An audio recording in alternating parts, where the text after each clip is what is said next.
Je vous souhaite un très bon webinaire et je laisse la parole à Vincent. Merci, à bientôt.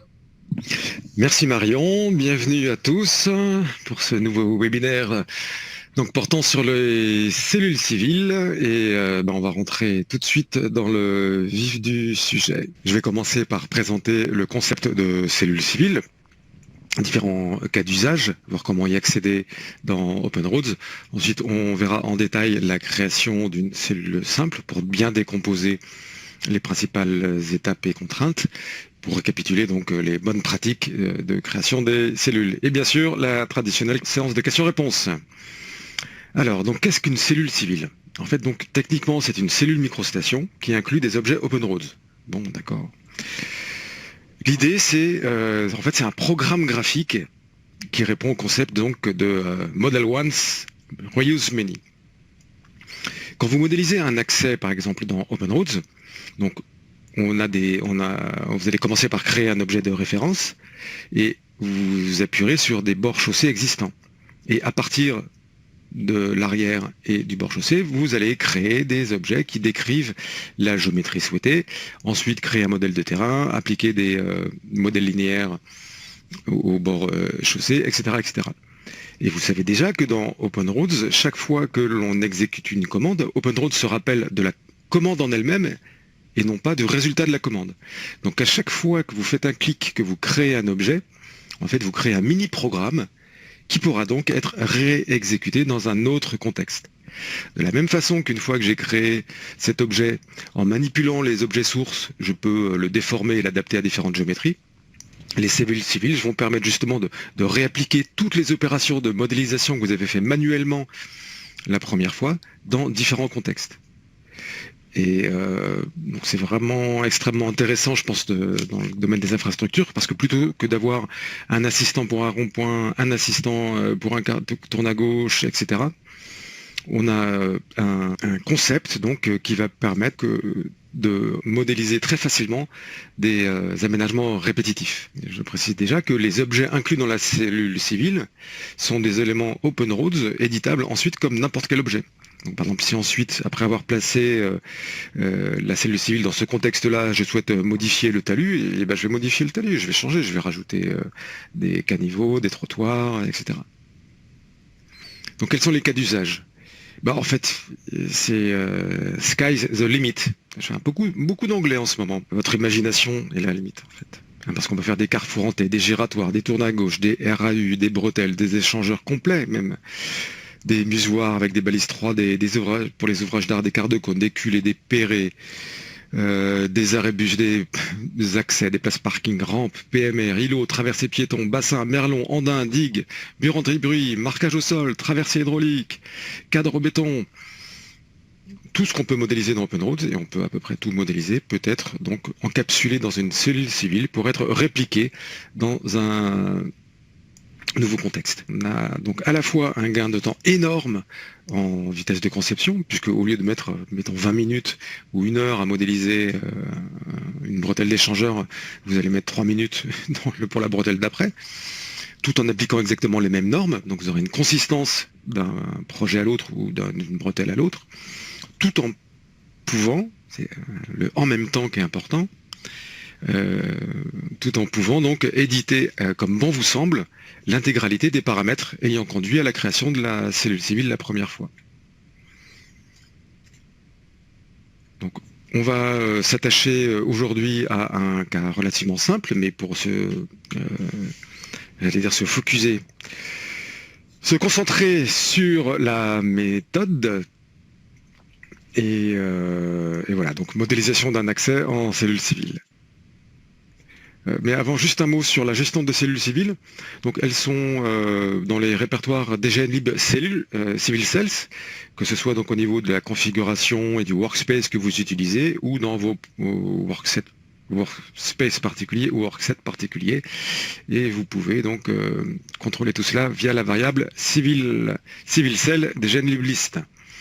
Voilà, j'essaie d'aller un peu vite pour laisser plus de temps à la manipulation. J'espère que vous n'êtes pas trop stressé. Maintenant, on passe dans OpenRoads. Voici les éléments de référence qui vont nous servir à construire la cellule civile. Donc ils vont servir d'objets de base pour construire la géométrie. Ces objets sont de type de géométrie civile. Ils ont une définition d'objet et ils n'ont pas de lien entre eux. Il n'y a pas de...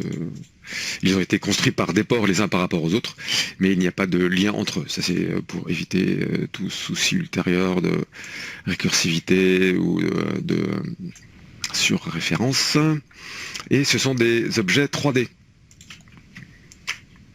Donc, ils ont une 3D.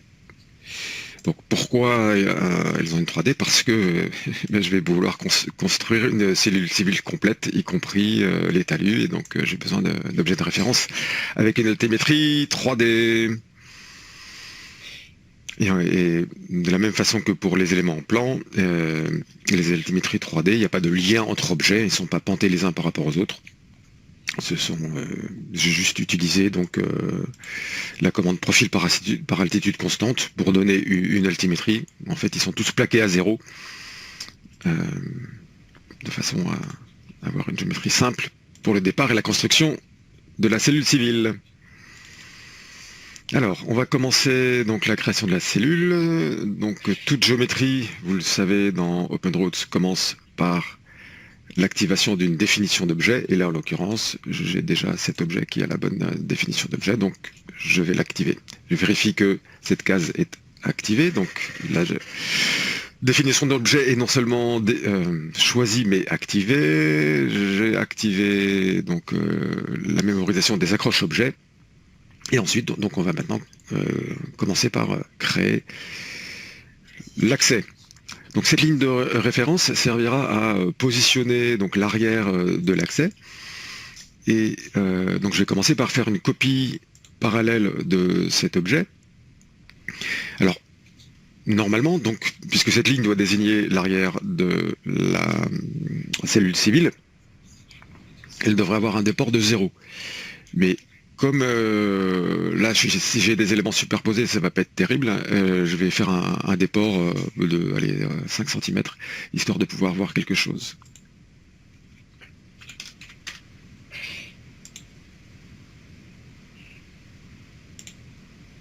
Voilà, et là, j'ai surtout pas utilisé supprimer règle de déport, puisque c'est toute l'idée de créer une cellule civile. C'est en créant cet objet, en fait, je viens d'insérer une première ligne de code, disons, qui sera exécutée lorsqu'on appliquera la cellule civile. Et donc le programme cellule civile, disons, ira rechercher l'élément de référence dans le contexte d'application et en fera une copie parallèle. Encore une fois, donc chaque fois qu'on fait une commande, en fait, on écrit un petit bout de programme.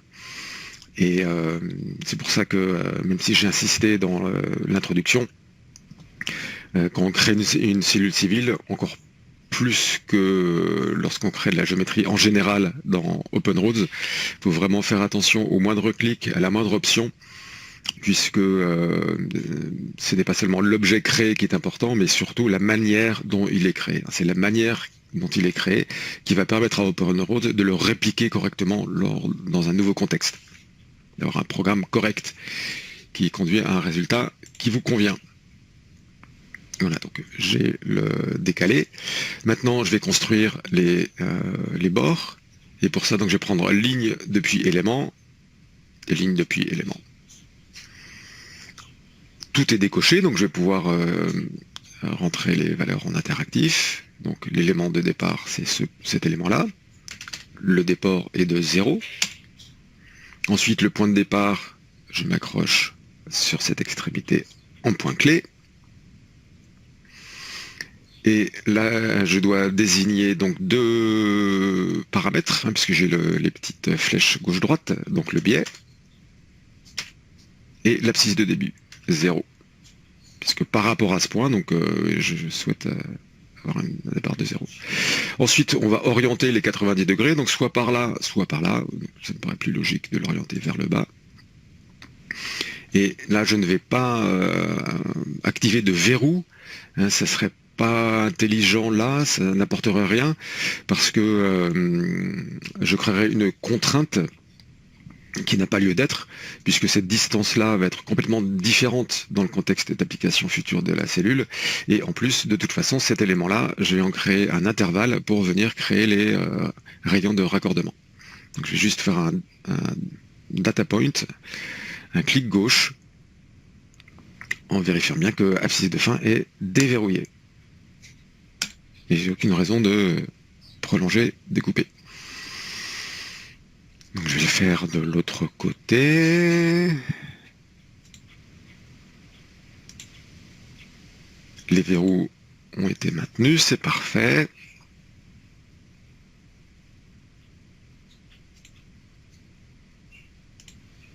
Voilà.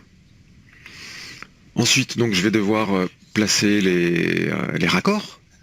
Donc, je vais prendre arc entre éléments, arc simple. Et là, le rayon est de 3 mètres, découper les deux.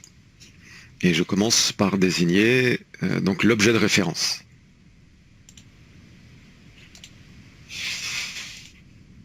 Les deux. Et je fais la même chose de l'autre côté. Donc, l'élément de référence, c'est celui-là.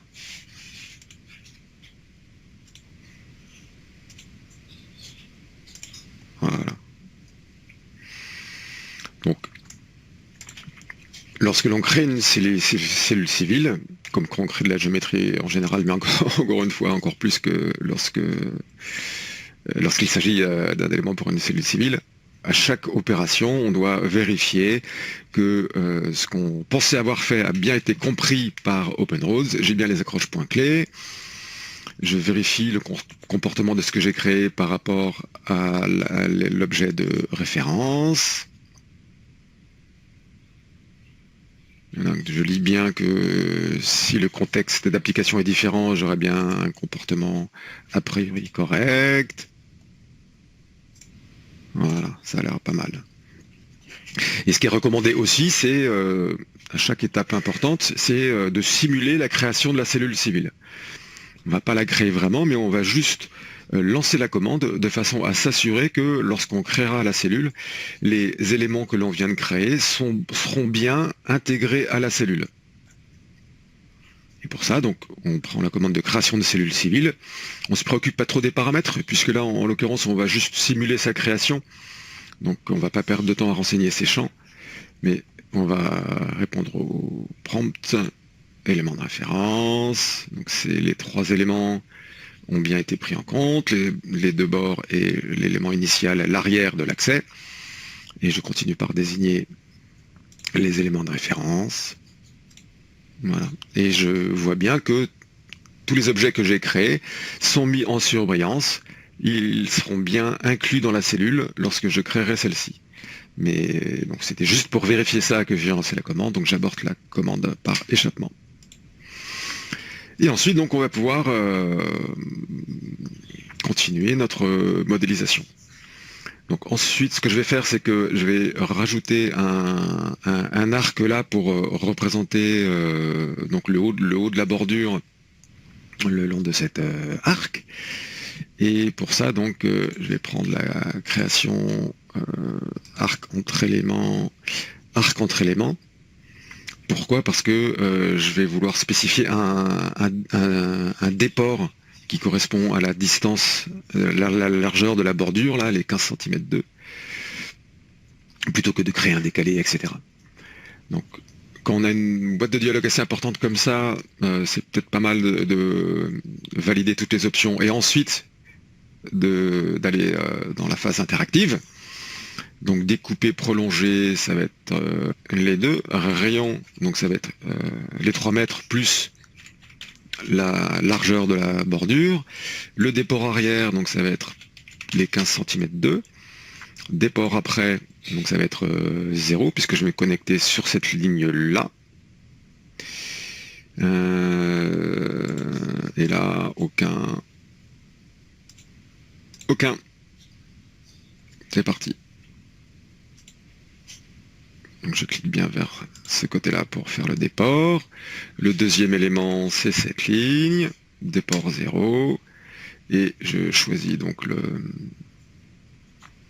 le secteur de positionnement. Voilà. Et ensuite, je fais la même chose de l'autre côté. Je vérifie, donc tous les paramètres sont OK.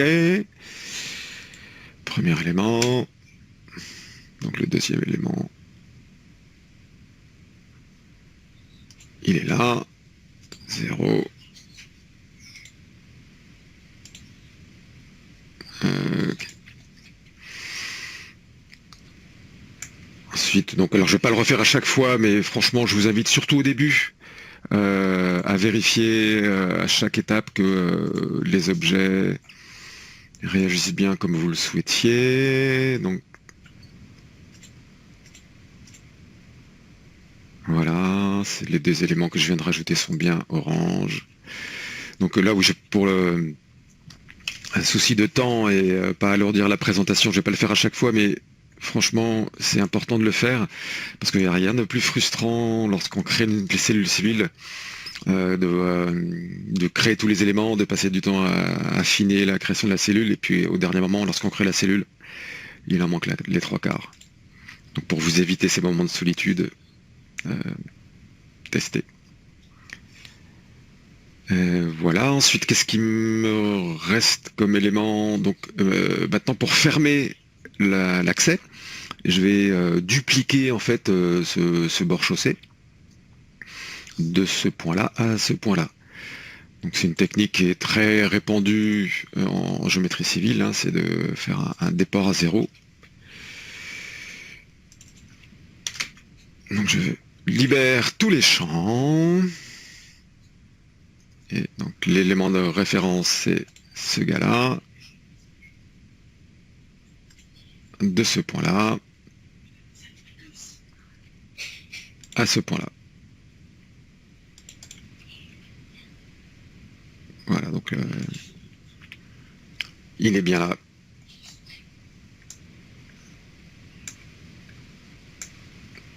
Voilà, donc tous les objets devant appartenir à la cellule civile ont été créés. Maintenant, je vais pouvoir lancer donc la création de la cellule civile.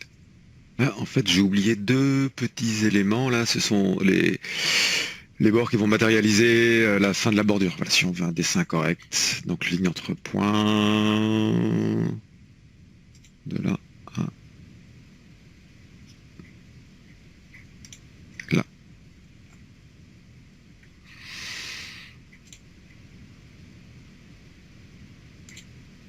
Voilà, cette fois, ça devrait être bon. Ensuite, donc, création de la cellule civile. Donc, j'ai d'abord rentré son nom. Alors, donc là, je vais créer la version 2D.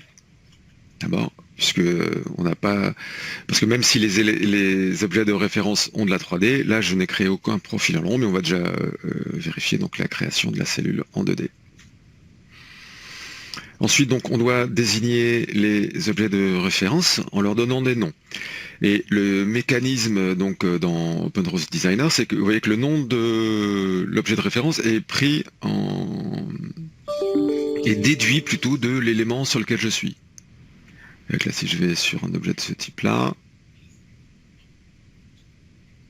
ou des moments, vous voyez que le nom de l'objet de référence est déduit de la définition de l'objet, de l'objet que je désigne. Donc, la bonne pratique, c'est plutôt de désigner l'élément, comme ça OpenRoads remplace le nom, et nous, on met le nom qu'on veut. Et en l'occurrence, donc, je vais respecter ce qui est dans le manuel en anglais, c'est back of driveway bud. Et je désigne donc le premier objet de référence. Ensuite, donc, je vais les désigner de haut en bas. On va donc avoir cet objet. Donc, back of curve. Curve. Pardon. Ensuite, on va avoir face of curve.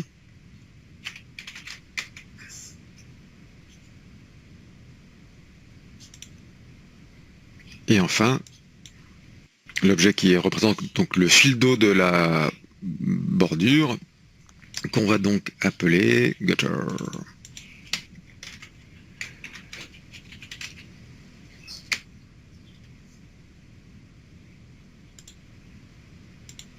Voilà, je n'ai plus d'objets à désigner. Je vérifie bien encore une fois que tous les objets ont changé de symbologie et seront bien inclus dans la cellule. Et donc je suis les invite, réinitialiser pour terminer. Je n'ai pas de référence facultative à désigner. Et j'accepte la création de la cellule civile. Alors donc, visuellement, il ne s'est pas passé grand-chose, mais maintenant, si je vais dans l'Explorer de projet, et que je regarde ce que j'ai dans le fichier OpenRoads, je vois que dans cellule civile, yahoo, voilà votre première cellule civile, accès 2D. Et donc, dedans, qu'est-ce qu'il y a? On retrouve les éléments de référence. Et donc, surtout ce qui est intéressant, c'est les éléments dépendants. Donc, tous les objets que l'on a créés sont donc maintenant encapsulés dans la cellule. Et on peut les passer en revue et on a accès à leur définition et on peut vérifier donc qu'ils ont bien été pris en compte. Et on va maintenant pouvoir aller placer cette cellule. On va donc aller prendre la commande créer, placer cellule civile. Et oui, donc avant de se jeter dans le placement de la cellule civile, on va devoir donc désigner précisément les éléments de référence. Et donc si je zoome, voilà, donc ça c'est le fil d'eau, la bordure, mais avec le souci là, c'est que je superpose les graphiques du corridor sur les objets que je dois désigner, et donc ça risque de me gêner lors de la désignation des éléments de référence. Donc dans ces genres de situations, il faut vraiment bien préparer la vue pour être sûr de désigner les bons éléments, surtout que là, bon, j'ai qu'un seul corridor, mais dans les contextes réels, dans vos projets, vous aurez des tas de modèles déjà existants et une vue déjà chargée. Donc c'est une bonne pratique de prendre son temps pour enlever de l'affichage les objets inutiles, pour encore une fois pouvoir clairement, sans erreur, désigner les bons éléments. Et donc en particulier on peut enlever l'attribut construction, donc on n'a plus les graphiques des corridors, et ensuite là ces objets là sont vus depuis le modèle 3D en référence. Donc ce que je vais faire, c'est que je vais désactiver l'affichage du fichier en référence pour encore une fois pouvoir désigner extrêmement simplement et sans coup férir les bons objets. Et on est parti. Donc placer cellule civile. Donc je vais aller la rechercher dans cette boîte de dialogue. Donc on retrouve le DGN actif et toutes les bibliothèques. Donc c'est pour ça que la première fois qu'on lance cette commande, ça peut être un peu long, parce qu'OpenRose va rechercher toutes les bibliothèques et lister toutes les cellules dans ces bibliothèques. Et nous, donc, on va utiliser accès 2D. Donc on a un petit aperçu avec les objets de référence en rouge et les objets dépendants en noir. Ensuite, donc je suis l'invite. Donc l'arrière, c'est cet objet. L'arrière de la bordure, c'est ça. Front of curb et gutter. Voilà, donc on a la prévisualisation. On a les options donc pour afficher les alternatives. Et là, visiblement, je n'ai pas besoin. La géométrie est correcte. Et donc, réinitialiser pour ignorer et accepter pour placer la cellule. Et voilà. Magnifique, non ? Donc on a pu répliquer en 30 secondes, une minute, ce qui nous a pris à peu près un quart d'heure à faire. Et donc ce gain sera d'autant plus important que l'objet sera plus complexe. Donc si on regarde un petit peu maintenant ce qu'on a dans notre fichier, donc maintenant on a deux cellules civiles, hein, on a cet objet-là. On retrouve donc les éléments dépendants et toute la même structure. Et on peut utiliser cet objet donc dans notre fichier comme s'il avait été placé manuellement. On va donc maintenant passer à la phase suivante qui est de continuer en fait la modélisation en donnant de l'altimétrie à cette cellule civile. Pour ça donc je vais la désigner, la décomposer pour donc maintenant créer les profils en long et recréer une nouvelle cellule avec des profils en long. Donc pour la création des profils en long, on va utiliser principalement l'outil pente, profil par pente depuis élément, puisque je veux que cette ligne ait la même altimétrie que celle-là. Donc ça veut dire que je veux, premier élément où appliquer l'altimétrie, c'est celui-là, l'élément de référence, la pente, je verrouille, et sélection de points, global, ajustement de profil, 0. Ok, donc les champs étaient verrouillés. Je vérifie bien que les contraintes ont bien été prises en compte. Donc, pente, ok. Et je peux jeter un coup d'œil dans la vue 3D de façon à m'assurer que j'ai bien créé l'objet que je souhaitais. Ensuite, donc pour générer les profils en long de ces deux objets, je vais pouvoir utiliser le mécanisme de continuité que m'offre l'outil transition de profil rapide, puisque en fait, je veux simplement être raccord à cet endroit-là et à cet endroit-là. Donc ce que je vais faire, c'est que je vais chaîner ces deux lignes. Pourquoi je les chaîne? Parce que ensuite, je vais pouvoir appliquer un profil en travers type, un modèle linéaire le long de ces objets. Et plutôt que d'en avoir deux à appliquer, je vais les chaîner, comme ça je n'aurai qu'un. Et ensuite, ce chaînage va me permettre d'utiliser cette commande où sur l'élément complexe, je vais pouvoir dire je vais être continu là et là. Donc, je vais d'abord chaîner les objets, donc je vérifie que j'ai bien la bonne symbologie d'objet, correct. Je suis en méthode manuelle parce que je ne veux ajouter que ces deux objets et pas celui-là. Et donc maintenant, je vais localiser le premier élément donc, et je vérifie bien que je chaîne les éléments dans un ordre cohérent, c'est-à-dire dans le même sens, quoi. Ensuite, je fais de même pour le côté adjacent.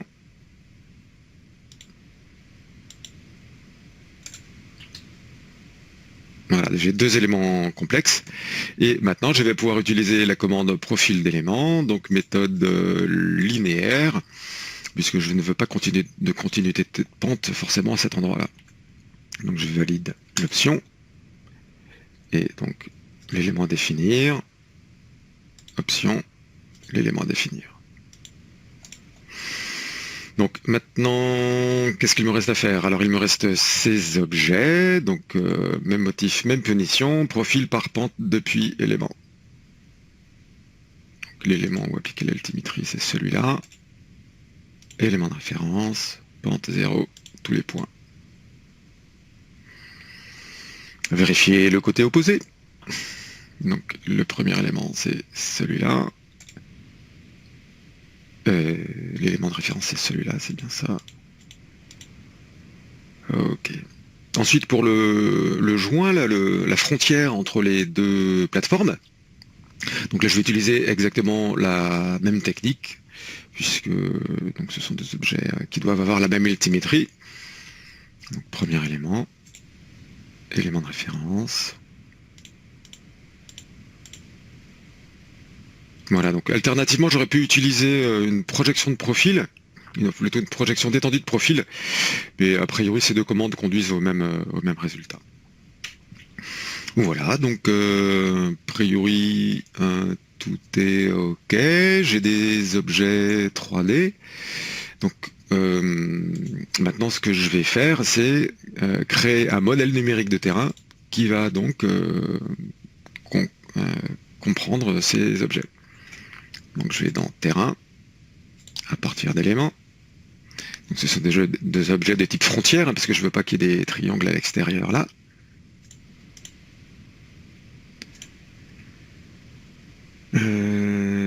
Définition d'objet, terrain, propose triangles, et je vais l'appeler accès.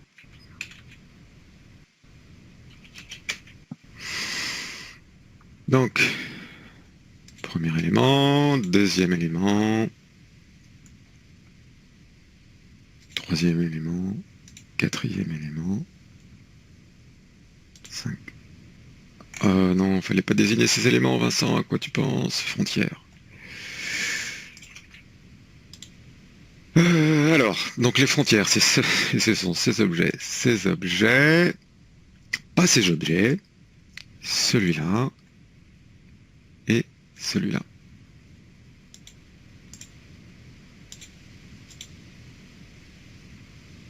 Voilà, donc j'ai bien le modèle de terrain. Je vais passer en wireframe pour pouvoir désigner correctement les objets qu'il me reste à ajouter, puisque donc je souhaite ajouter ces objets au modèle de terrain. Donc je vais dans gestion d'objets, ajouter objet. Là cette fois ce sont bien des lignes de rupture. C'est le modèle de terrain et j'ajoute ces deux objets. Voilà. Et maintenant, donc, on va créer la cellule civile. Donc, pour désigner les objets, encore une fois, dans cette vue, je vais vérifier que là, je n'affiche pas le modèle 3D, de façon à être sûr de désigner les bons objets. Et on recommence donc le processus de création de la cellule.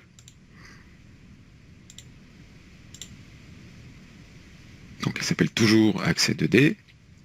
Ensuite, donc, BOD.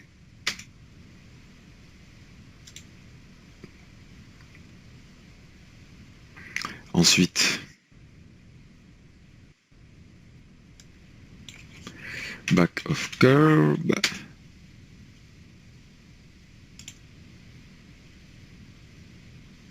Ensuite, c'est celui-là. C'est front of curve. Et enfin, celui-là, donc, qui correspond au fil d'eau, gutter.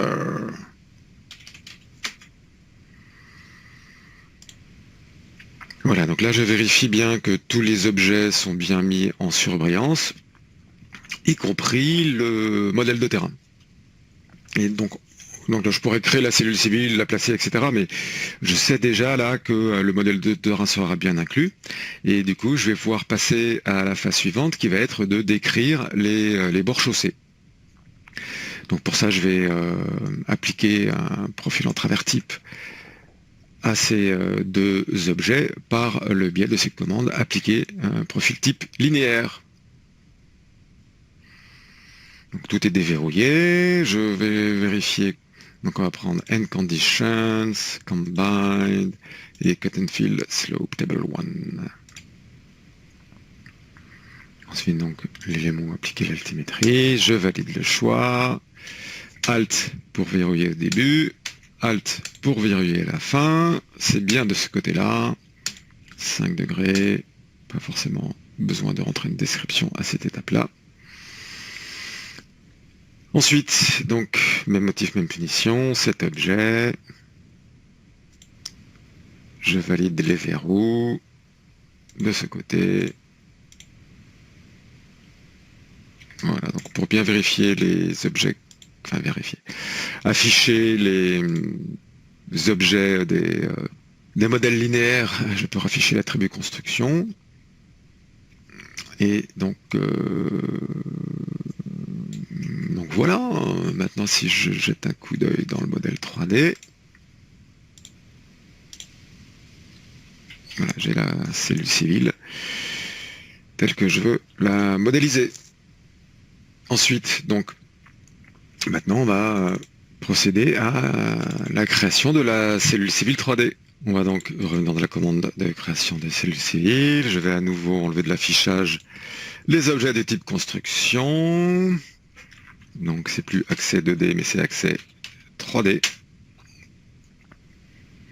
Et donc le même mécanisme pour les éléments de référence. Donc cet objet-là.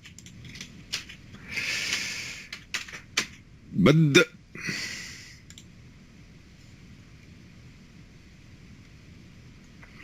Ensuite, celui-là, donc ça va être back of curve.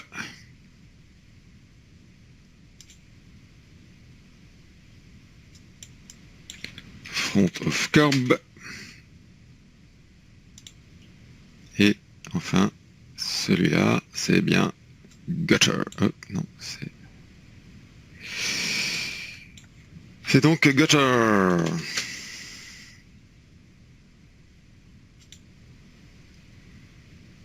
Voilà, je visualise bien que à la fois le modèle numérique de terrain et les deux talus ont bien été pris en compte. Je n'ai pas d'autres références à désigner. Je n'ai pas de référence facultative. Accepter cellule civile. Voilà. Et maintenant, le cœur battant, nous allons tester l'application de cette cellule. Donc je vais supprimer celle qu'on avait placée au préalable. Et on y va. Placer cellule civile donc.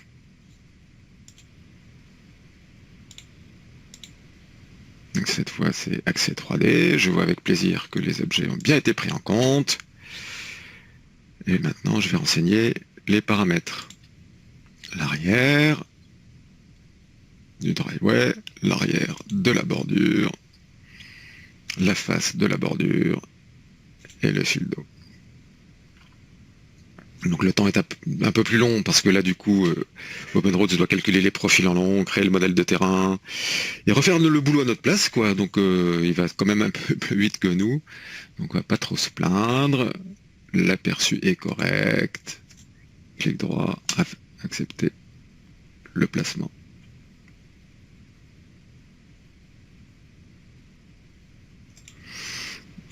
Et maintenant si je jette un œil dans la vue 3D,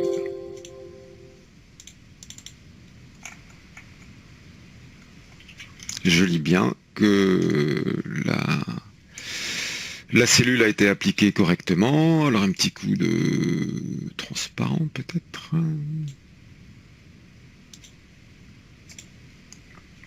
Ou même de...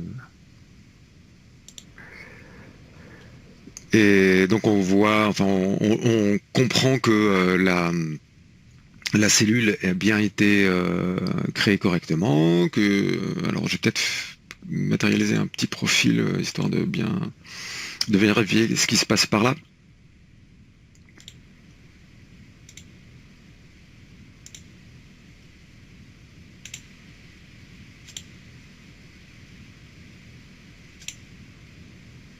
Donc je vais me mettre là par exemple.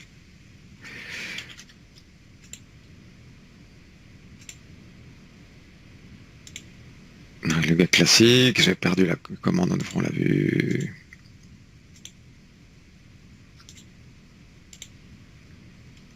Donc j'ai un profil à peu près là.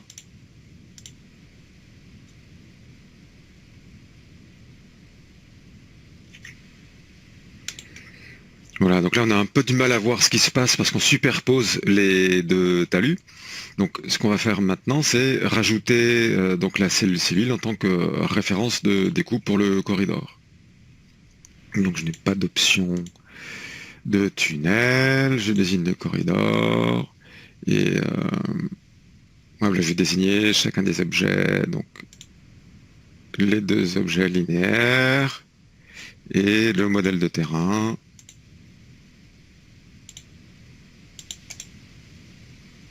Donc pour avoir une vision un peu plus claire du projet. Du coup, voilà, je peux repasser en continu. Voilà, donc on voit bien que la bordure s'arrête et que le terrassement donc vient mourir pour modéliser le bord chaussé de l'accès. Et si j'affiche une vue profil en travers, enfin la vue profil en travers, elle est là. Elle est là. Voilà, donc là, je suis déjà sur l'accès et je vois que j'ai un nivellement nickel tout au long donc de la création de la cellule.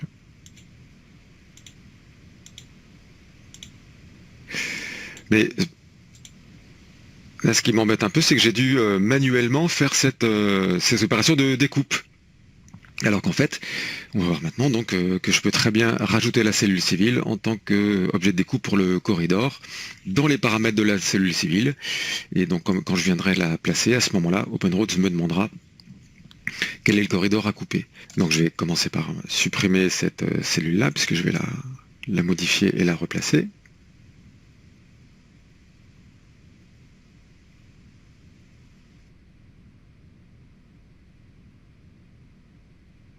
Et donc pour ce faire, je vais aller dans les propriétés du modèle de terrain.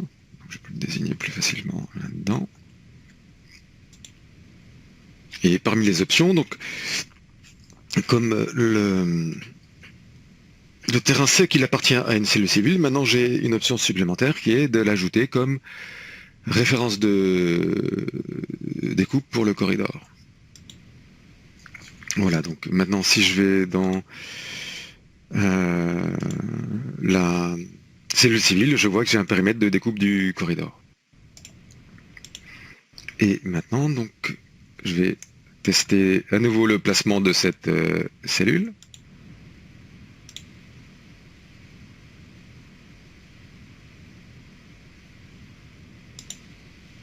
J'ai bien toujours un accès 3D. Donc, on a toujours les mêmes éléments de référence. La face de la bordure, le fil d'eau.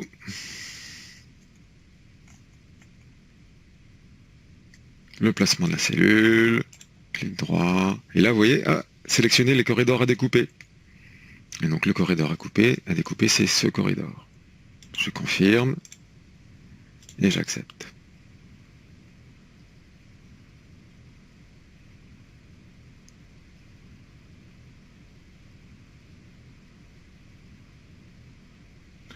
Voilà, maintenant si je vais voir dans le modèle 3D, je constate bien donc que le modèle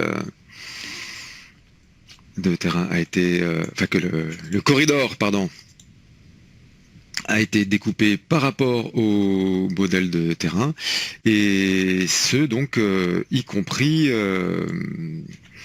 les talus. Vous voyez, c'est assez intelligent puisque OpenRoads a su que donc dans le modèle de terrain, il y avait des objets auxquels on avait appliqué des profils types, et ces profils types donc ont été ajoutés automatiquement comme référence de découpe en même temps que le modèle de terrain. Donc il suffit d'ajouter dans ce cadre-là le modèle de terrain, et les talus des objets inclus dans le modèle de terrain sont aussi ajoutés comme modèle de découpe. Je peux ouvrir le profil en travers, il doit toujours être là. Et il est toujours aussi correct.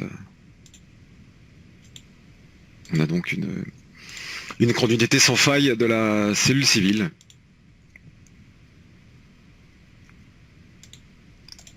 Voilà, donc voilà en gros les principales étapes de création d'une cellule civile. Et qu'est-ce qu'il nous reste à voir?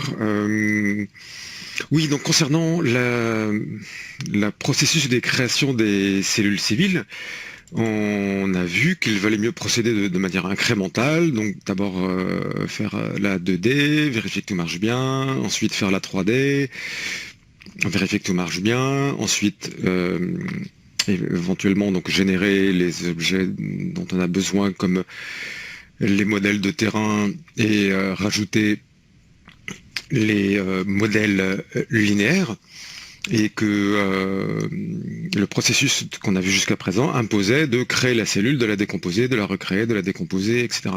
Donc c'est peut-être un petit peu fastidieux à chaque fois, surtout d'avoir à renommer les paramètres. C'est pour ça que je voulais vous montrer que, par exemple, pour rajouter les modèles linéaires, en fait, on pouvait en rajouter une fois que la cellule était créée, en venant donc désigner un objet. Donc là, je vais prendre... ben voilà, hein, on n'a pas nommé, donc du coup... Ah non, ils sont là. Donc par exemple, mettons que je veuille rajouter un profil type linéaire à cette ligne. À ce moment-là, vous voyez que par un clic droit, je peux directement, dans l'objet inclus dans la cellule civile, appliquer un profil type linéaire, ou d'ailleurs modifier ce profil. Enfin, j'ai toute la latitude pour agir sur les objets, même une fois qu'ils sont dans la cellule civile. Donc, que ce soit pour ajouter un profil type linéaire, modifier le profil type linéaire qui a été placé, ou là par exemple, ce qui manque peut-être c'est, alors je vais bien aller sur l'échantillon de départ, c'est de rajouter une structure de chaussée. Ça serait pas mal quand même. Ben, ce que je peux faire, c'est aller sur le modèle de terrain,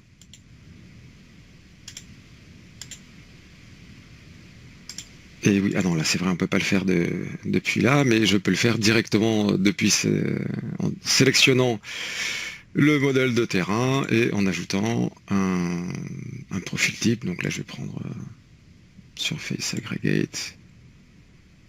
Parfait, c'est très bien. C'est juste pour l'exemple. Voilà, donc maintenant, c'est un peu fromage, mais j'ai une structure de chaussée, et cette structure de chaussée appartient au terrain, qui appartient à la cellule. Donc maintenant, lorsque je placerai cette cellule, automatiquement, donc le modèle de terrain sera ajouté avec sa structure de chaussée, sans avoir eu à décomposer la cellule. Donc voilà ce que je voulais vous dire sur le processus de création d'une cellule. En ce qui concerne le placement, donc on n'a pas trop vu les histoires d'options, mais lorsqu'on place une cellule civile, donc il se peut que les orientations des objets sur lesquels on se base ne soient pas compatibles avec les orientations des objets dans le contexte d'application. Et c'est pour ça que donc, je vais maintenant parler des alternatives. Donc on place une cellule civile. Donc je vais répondre aux questions. Voilà. Donc lorsqu'on place une cellule civile, il y a un aperçu qui est mis. Et là, voyons par exemple que j'ai peut-être un petit problème, quoi. Ok, les bords chaussés, là, ils ont l'air de s'étendre un petit peu trop par rapport à l'élément de référence. Et c'est peut-être parce que l'élément de référence, dans ce contexte-là, n'a pas la même orientation que celui que j'ai utilisé pour créer la cellule. Là. Et donc du coup, comme les déports sont orientés droite-gauche, en déports positifs et négatifs, ces lignes qui sont trop étendues. Donc ce que je vais faire, c'est tester, voir si j'oriente la ligne de l'autre côté. Et oh, ça a l'air mieux. Hein. Donc, alors je vais pas vous le faire pour le reste des entités. C'est là à quoi sert la possibilité de sélectionner des éléments et pour afficher des alternatives. C'est donc de cliquer sur les objets pour venir changer leur orientation et vérifier que la cellule civile s'adapte bien à son contexte d'application.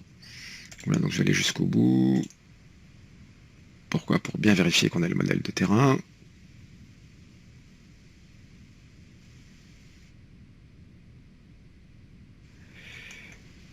Et maintenant, voilà, on a bien le modèle de terrain qui a été rajouté, les structures de chaussée associées au modèle de terrain qui ont bien été rajoutées dans le projet. Voilà qui conclut la partie manipulation. Maintenant, on va revenir donc aux principes et méthodes de création d'une cellule civile. Alors, il y a trois aspects. D'une part, je crois que c'est vraiment le primordial parce qu'il recouvre aussi un peu les autres. En ce qui concerne le référencement géographique et linéaire, c'est-à-dire chaque fois que vous allez placer un point, il faut que ce point soit contraint de manière relative, soit à des lignes de référence que vous désignerez dans le contexte d'application de la cellule au moment de placer les cellules, donc il faudra donner en paramètre la cellule, soit des points qui vont être dans la cellule elle-même, par exemple le point d'intersection de l'axe que vous placez avec l'élément de référence que vous avez créé. Donc c'est vraiment primordial parce que vous comprenez bien que si vous donnez un point de coordonnée absolue, OpenRoads va mémoriser ce point de coordonnée absolue. Et du coup, quand vous allez placer la cellule à un autre endroit, votre bord chaussée va aller s'accrocher à l'autre endroit. à l'autre côté de la Terre. Donc, chaque fois que, là par exemple, j'ai pris l'exemple d'un déport parallèle. Donc, toute commande géométrique ou qui impose le choix, la désignation d'un point. Ce point doit être relatif. Donc vous voyez que pour le début de la création du point, je me suis mis en accroche intersection. Donc les points clés, milieu, centre, origine, point milieu, etc. c'est parfait. Pas proche. Hein. Proche, c'est interdit. Parce que proche, il n'y a pas de référencement relatif par rapport à quelque chose. C'est quand vous cliquez en mode proche, vous désignez l'abscisse locale du point. Et OpenRose va réappliquer donc cette contrainte-là dans le nouveau contexte d'application. Mais il y a peu de chances que l'abscisse qui était bonne dans la cellule quand elle a été créée soit correcte lorsqu'on va l'appliquer. Donc toujours de manière relative. Et de la même façon, donc ça c'était pour le point, mais pour les longueurs, donc on va spécifier la distance de copie parallèle. À ce moment-là, il faut absolument utiliser longueur ou alors faire un déport complet du début à la fin. Donc verrouiller du début, verrouiller la fin, c'est bon parce que c'est relatif au début et à la fin, et qu'OpenRoads saura retrouver le début et la fin des objets. Longueur, c'est éminemment relatif, puisque c'est relatif par rapport au premier point qu'on a désigné. Et par contre, donc, abscisse de début et abscisse de fin, pas globe. Vraiment pas globe du tout. Il y en a qui ont essayé. Et donc c'est vraiment... ça ne marchera pas. Enfin, concernant l'inclusion de modèles linéaires, donc de profils en travers type ou de corridors dans les cellules civiles, donc on peut tout à fait inclure des modèles linéaires et des corridors. Par contre, il y a une petite chose, donc pour les modèles linéaires, les découpes et références externes sont interdites. Elles ne sont pas prises en compte dans les cellules civiles. Les contrôles de points et contraintes paramétriques, aucun problème. Et concernant un rappel, le pas d'application des modèles linéaires, c'est déterminé par le lissage des éléments. Donc c'est avec ces paramètres-là que vous allez agir sur le pas d'application du profil en travers type dans le modèle linéaire. Et enfin, concernant les corridors, donc j'ai commencé par la liste des interdits. Donc voilà, alignement secondaire, station clé, exception de conditions de fin, élargissement en courbe, et donc les découpes et références externes de la même façon que pour les modèle linéaire. Et en bonne pratique, donc ce qui peut être intéressant, c'est de créer un objet de contrôle sur une copie partielle de l'axe pour faciliter encore l'ajout de références relatives. Donc cette copie partielle étant relative par rapport à des objets de référence. Donc c'est vrai que c'est un petit peu rapide, mais faudrait un autre webinaire ou plutôt à ce moment-là une formation pour voir en détail ces aspects-là. Je vais m'arrêter de parler. Je vous remercie de votre attention encore une fois et c'est à vous pour les questions-réponses.